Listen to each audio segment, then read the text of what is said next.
हैं, स्वामी का जो हाल है किसी का हाल नहीं हो सकता है। गली में, कूचे में, हर मोहल्ले में कूटा जाएगा, पीटा जाएगा, टोका जाएगा। स्वामी के जैसे तमाम ऐसे लोग हैं जो सनातन पे टिप्पणी करते हैं। मैं हिंदुओं को आगाह करना चाहूंगा, सनातनियों से निवेदन करना चाहूंगा कि ऐसे लोगों को मुंहतोड़ जवाब देना चाहिए। अभी तक वो सनातनियों को, ब्राह्मणों को गाली देते थे। उनके कॉलम में लिखा है कि राहुल गांधी एज ए ब्राह्मण। मौलाना का जो विचार था वो निगेटिव था। देश में तमाम विषय है, उस पर आप शास्त्रार्थ करो, वार्ता करो, उस पर बात करो, विवाद करो। किसी की भ्रम में नहीं रहना चाहिए, चमत्कार में नहीं रहना चाहिए, संस्कार में, संस्कृति में और पढ़ाई लिखाई में रहना चाहिए। ये रामभद्राचार्य जी ने कहा कि एक पूज्य कथावाचक से उन्होंने कहा आपका रास्ता अलग, मेरा रास्ता अलग। गजब बात करते हो।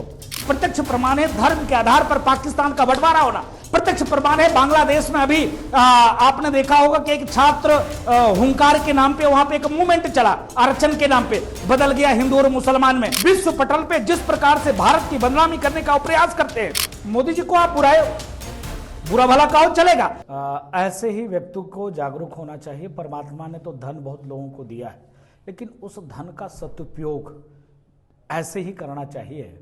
आज 5 वर्ष में इन्होंने 45 बच्चियों को गोद लिया है और उसकी जीविका, पढ़ाई लिखाई, शादी सब इनके द्वारा ही किया जाएगा। तो ये बहुत ही अच्छी बात है। आज इस बच्ची के जन्म उत्सव के कार्यक्रम में आना हुआ और आज इस अनोखा जन्म उत्सव कहेंगे कि बेटियों को लेकर जिस प्रकार से लोगों का भाव होता है, जैसे किसी ने कहा दिया बेटी हुआ तो मुंह बना लेते हैं, कैसे शादी करेंगे, कैसे क्या करेंगे।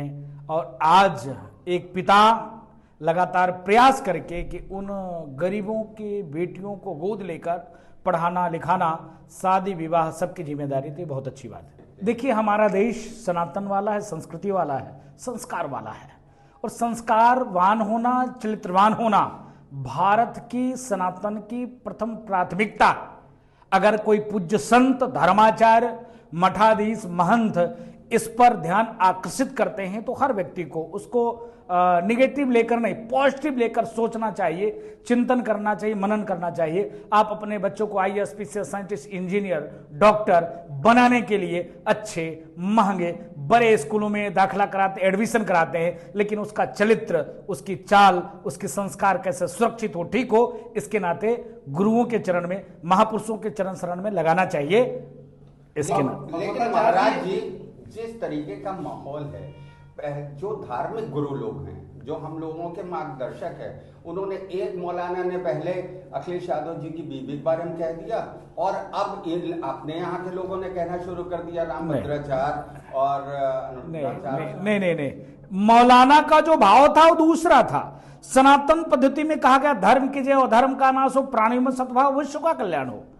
मंदिरों में नारियों का और सनातन में नारियों का क्या महत्व है ये आप और हर व्यक्ति जानते हैं, लेकिन इस्लाम में नारियों का क्या महत्व है ये हर व्यक्ति उस मौलाना के विचार से समझना चाहिए। मौलाना का जो विचार था वो निगेटिव था, और जो महापुरुष संत जो विचार बता रहे हैं वो अपने बच्चों को, सनातनियों को, गार्जियन को जागरूक करने का पाठ पढ़ा रहे हैं। ये अंतर है। भगवताचार्य जी ने जो जिस तरीके से एक टिप्पणी की है प्रेमानंद जी को, वो कैसे देखते हैं? कितना तो आपस में संधि भिड़ रहे हैं। नहीं, मैं फिर करबद्ध प्रार्थना करता निवेदन पूर्वक कि जगत गुरु पूज्य रामभद्राचार्य जी महाराज वाकई में विद्वान हैं।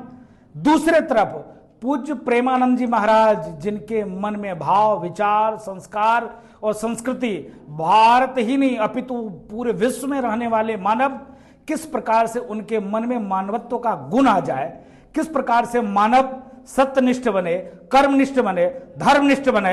अगर किसी से सीखना है तो पूज्य प्रेमानंद जी महाराज के नेतृत्व में, उनके सानिध्य में सीखना चाहिए। इसके नाते दोनों अपने आप में पूज्य है। लेकिन मैं फिर निवेदन पूर्वक उन सोशल मीडिया पे एक्टिव लोगों से निवेदन करना चाहूंगा, देश में तमाम विषय है, उस पर आप शास्त्रार्थ करो, वार्ता करो, उस पर बात करो, विवाद करो, लेकिन ऐसे पूज्य दोनों संतों के बारे में टिप्पणी करना उचित नहीं है। और पूज्य रामभद्राचार्य जी महाराज ने अगर कहा तो एक वत्सल भाव से कहा, एक पुत्र भाव से कहा, और यह भी कहा कि व्यक्ति को पढ़ना चाहिए, लिखना चाहिए, किसी की भ्रम में नहीं रहना चाहिए, चमत्कार में नहीं रहना चाहिए, संस्कार में, संस्कृति में और पढ़ाई लिखाई में रहना चाहिए। ये रामभद्राचार्य जी ने कहा। लेकिन महाराज जी, जिस तरीके का माहौल चल रहा है, जिस तरीके से अपने यहाँ तो जो अपने यहाँ के संत थे उनका तो क्रिटिसाइज होने लगा, लेकिन अखिलेश यादव मौन धारण किए थे। इसको आप कैसे देखते हैं?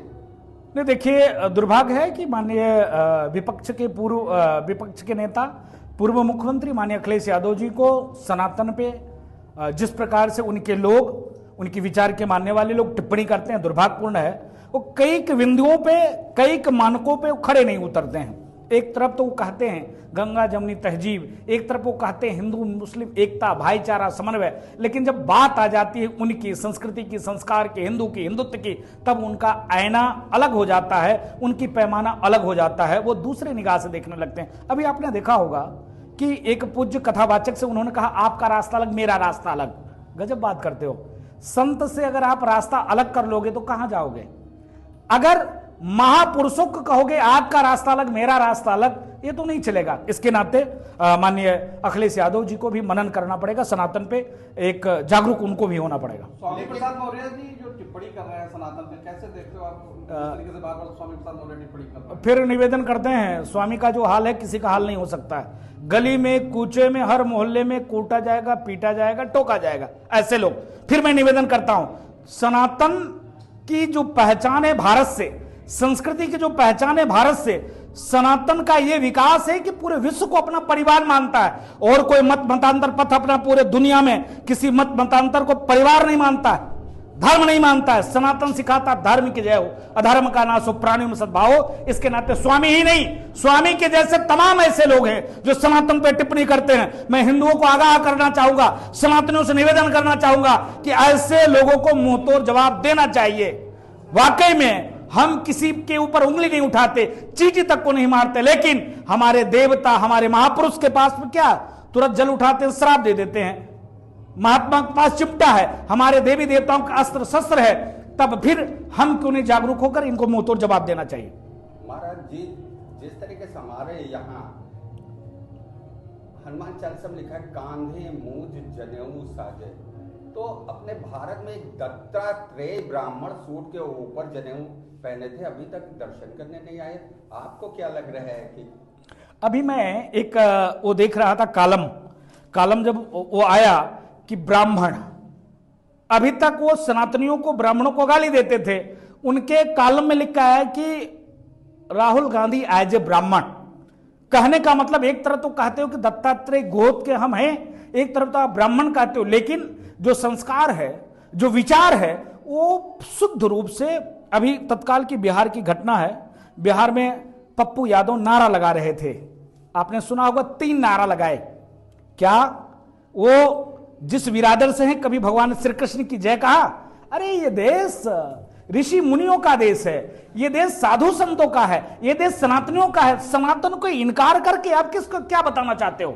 इसके नाते राहुल गांधी देखिए, अभी अयोध्या राम मंदिर कभी नहीं आ पाए। राहुल गांधी देखिए कि त्रिपुंड लगा लेते हैं, भगवा पहन लेते हैं, लेकिन जब सनातन की बात आता है तो हिंदू को हिंसक बता देते हैं। जब सनातन की बात आ जाता है तब सनातनियों को तोड़ने का प्रयास करते हैं। मेरा कहना यह है कि आज चाहे वो सीरिया हो, ईरान हो, इराक हो, लेबनान हो, आज से पहले सनातनी वहां थे, आज नहीं है। प्रत्यक्ष प्रमाण है धर्म के आधार पर पाकिस्तान का बंटवारा होना। प्रत्यक्ष प्रमाण है बांग्लादेश में अभी आपने देखा होगा कि एक छात्र हुंकार के नाम पे वहां पे एक मूवमेंट चला, आरक्षण के नाम पे, बदल गया हिंदू और मुसलमान में, और कई 68,000 सरकारी नौकरी वालों को बांग्लादेश में इस्तीफा जबरदस्ती दिलाया गया।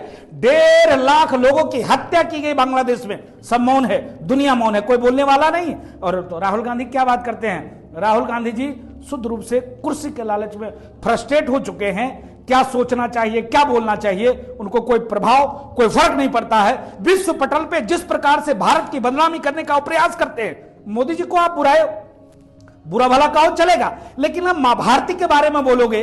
दत्तात्रेय ब्राह्मण सूट के ऊपर जनेऊ पहने थे, अभी तक दर्शन करने नहीं आए। आपको क्या लग रहा है कि अभी मैं एक वो देख रहा था कालम जब वो आया कि ब्राह्मण, अभी तक वो सनातनियों को, ब्राह्मणों को गाली देते थे। उनके कालम में लिखा है कि राहुल गांधी एज ए ब्राह्मण। कहने का मतलब एक तरफ तो कहते हो कि दत्तात्रेय गोद के हम हैं, एक तरफ तो आप ब्राह्मण कहते हो, लेकिन जो संस्कार है, जो विचार है, वो शुद्ध रूप से, अभी तत्काल की बिहार की घटना है। बिहार में पप्पू यादव नारा लगा रहे थे, आपने सुना होगा, 3 नारा लगाए। क्या वो जिस विरादर से हैं, कभी भगवान श्री कृष्ण की जय कहा? अरे ये देश ऋषि मुनियों का देश है, ये देश साधु संतों का है, ये देश सनातनियों का है। सनातन को इनकार करके आप किसको क्या बताना चाहते हो? इसके नाते राहुल गांधी देखिए, अभी अयोध्या राम मंदिर कभी नहीं आ पाए। राहुल गांधी देखिए कि त्रिपुंड लगा लेते हैं, भगवा पहन लेते हैं, लेकिन जब सनातन की बात आता है तो हिंदू को हिंसक बता देते हैं। जब सनातन की बात आ जाता है तब सनातनियों को तोड़ने का प्रयास करते हैं। मेरा कहना यह है कि आज चाहे वो सीरिया हो, ईरान हो, इराक हो, लेबनान हो, आज से पहले सनातनी वहां थे, आज नहीं है। प्रत्यक्ष प्रमाण है धर्म के आधार पर पाकिस्तान का बंटवारा होना।